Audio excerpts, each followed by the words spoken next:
Sampurasun, salam budaya.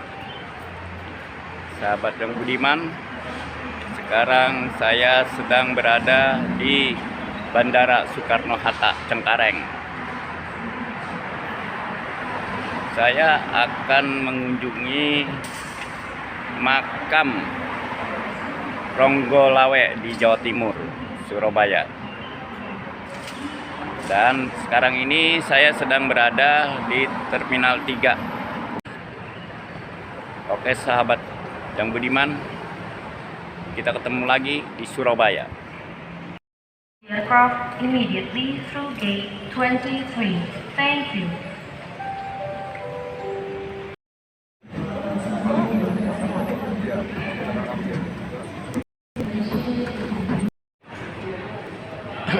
Sekarang saya telah sampai di ruang tunggu pesawat, menunggu pesawat tiba.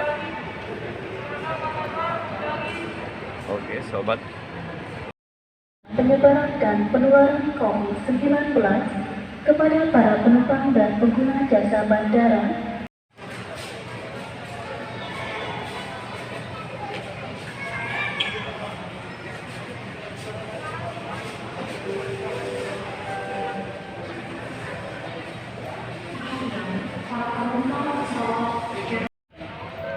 sahabat yang budiman, alhamdulillah saya telah sampai di Bandara Juanda, Surabaya. Alhamdulillah di dalam perjalanan di atas pesawat lancar, tidak terkena macet dan bebas lampu merah. Sampai ketemu di Tuban. Sebelum melanjutkan perjalanan, saya ngisi perut dulu dengan makan rawon dan bandeng presto untuk menyemangati.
Hai sobat guys, saya telah sampai di pintu gerbang makamnya Ronggolawe.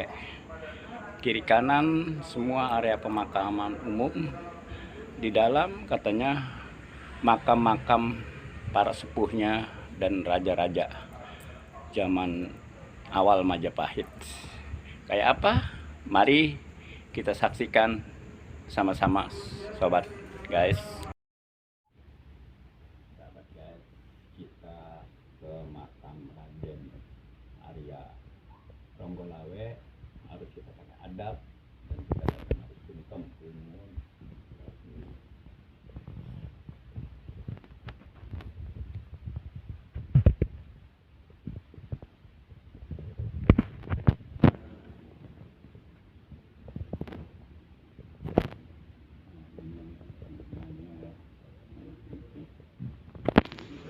Kita masuki sini.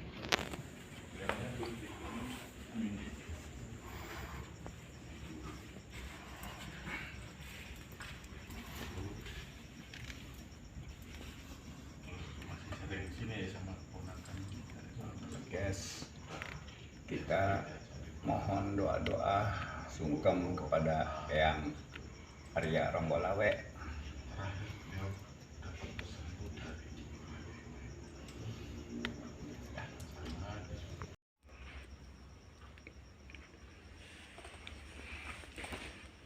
Sahabat yang budiman, ini adalah makam Raden Haryo Ronggolawe.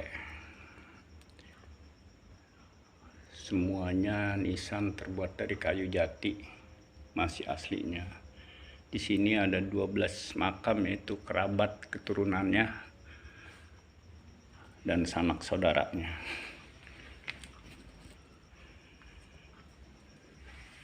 Yang sini adalah Siro Lawe. Yang ini Raden Haryo Sirowenang. Dan yang ini adalah Raden Haryo Leno. Yang ini adalah Raden Haryo Tejo. Dan yang ini adalah Raden Haryo Balabar di sisi kanan. Sekarang adalah sisi kirinya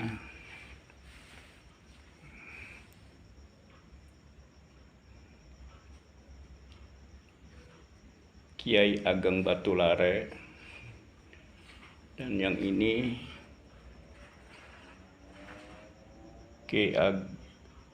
Nyai Ageng Manila, dan ini Nyai Roro Kuto,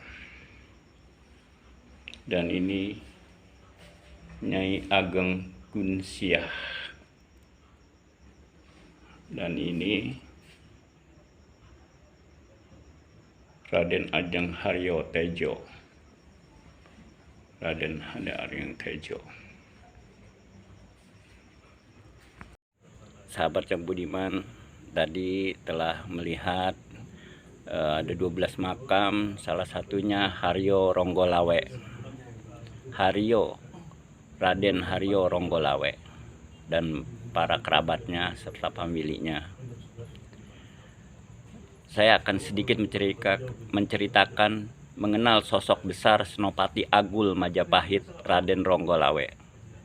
Tentu erat kaitannya dengan pusaka andalannya, keris Kiai Megalamat. Keris Kiai Megalamat sendiri kerap digunakan Ronggolawe dalam babat pendirian kerajaan Mojopahit. Seperti yang diketahui, Ronggolawe adalah seorang pangeran dari kerajaan Sumenep, Pulau Madura. Setelah kerajaan Singosari dikalahkan oleh Tumapel dengan keris Kiai Jaran Goyang dan dibantu oleh kerajaan Mongol pada waktu itu, maka Raden Wijaya selaku menantu dari Raja Singosari menjadi budak dari kerajaan Tumapel. Raden Wijaya yang diberi tanah perdikan di daerah hutan belantara akhirnya dengan perlahan dan tersembunyi berhasil mendirikan padukuhan Mojopahit. Sobat yang budiman, ketika berdirinya dan berkembangnya pendukuhan Mojopahit yang belum terbentuk kerajaan, Raden Wijaya sendiri sudah berniat memberontak pada kerajaan Tumapel guna membalas dendam atas terbunuhnya sang mertua dalam penyusunan rencana pemberontakan tersebut. Dan Raden Wijaya sendiri dibantu banyak pengikut setia termasuk Raja Sumenep Arya Wiraraja dan putranya Ronggolawe guna menyusun strategi. Memperhitungkan kerajaan Tumapel yang dibantu kerajaan Mongol dengan menggunakan baju baja yang sulit ditembus senjata tajam dan rajanya yang memiliki keris ampuh Kiai Jaran Goyang, maka Raja Sumenep waktu itu meminta pertolongan kepada Empu Kentang untuk dibuatkan senjata pusaka ampuh yang beracun berupa tombak Kiai Buntut Mime. Sahabat yang budiman, di sisi lain, Ronggolawe mencari jalan kemenangan perang dengan bertapak di Gua Pajuden selama 41 hari. Di akhir pertapaannya, Ronggolawe mendengar wangsit yang harus pindah bertapak di Gua Bawah Kursi Potrek Koneng dekat jurang Gunung Gager selama 313 hari. Setelah selesai bertapaknya, Ronggolawe mendapat wangsit untuk minta bantuan kepada Empu Bajraguna yang berada di barat Tambak Bangkalan untuk dibuatkan sebilah pusaka sakti yang terbuat dari bahan baja yang dikenal dengan besi aji bajra.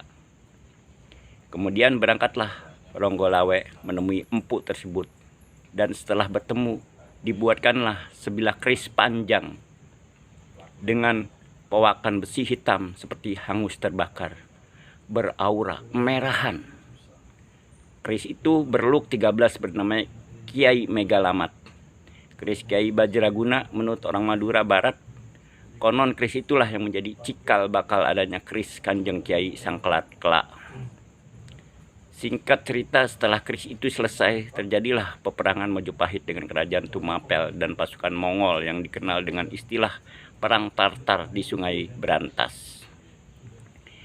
Saat peperangan berlangsung, tampak Ronggolawe melurup keris Kiai Megalamat dari warangkanya. Seketika itu cuaca menjadi mendung kemerahan bagaikan waktu menjelang malam atau terbitnya fajar.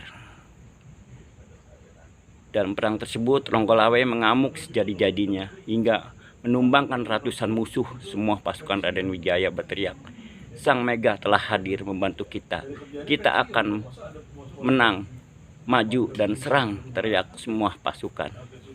Setelah keris itu diarahkan pada musuh, seketika itu juga musuh berjatuhan mati dan baju bajak pasukan Mongol mudah disobek. Sobek bagaikan sehelai kertas dengan keris tersebut. Hingga pada akhirnya pasukan Raden Wijaya memenangkan pertempuran dan beliau menjadi raja pertama besar Majapahit dengan gelar Prabu Sang Ramawijaya Kerta Rajasa Jayawardana.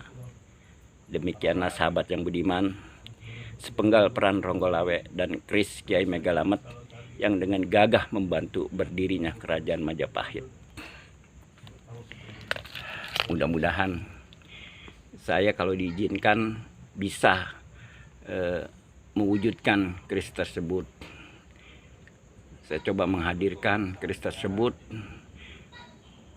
setelah tadi saya bermeditasi dan berdoa, mengirim tawasulan. Saya mendapat alamat ada sesuatu di pohon beringin di depan saya ini yang besar.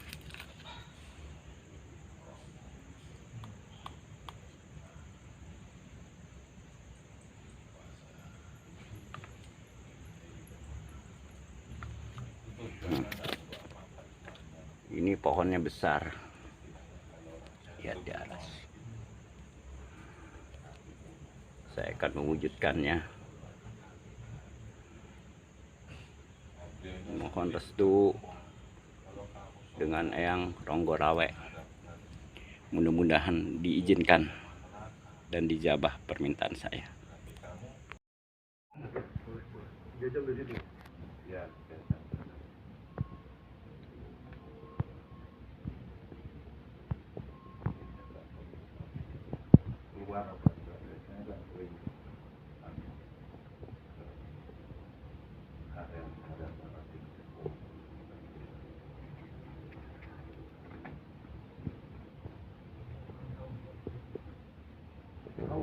Mudah-mudahan sahabat guys, coba kamera agak deketan.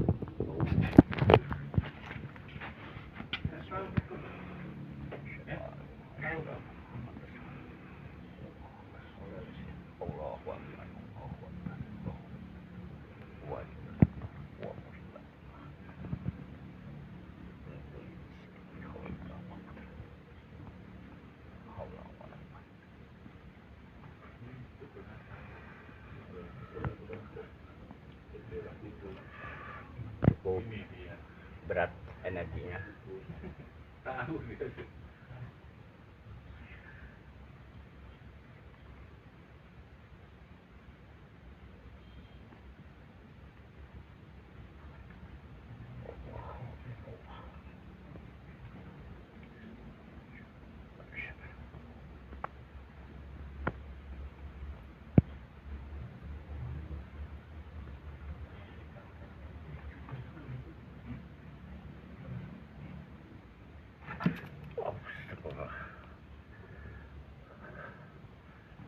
Alhamdulillah.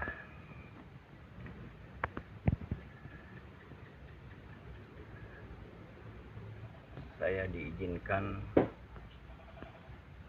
memegang keris Saya perkirakan ini dapur Sangkelat.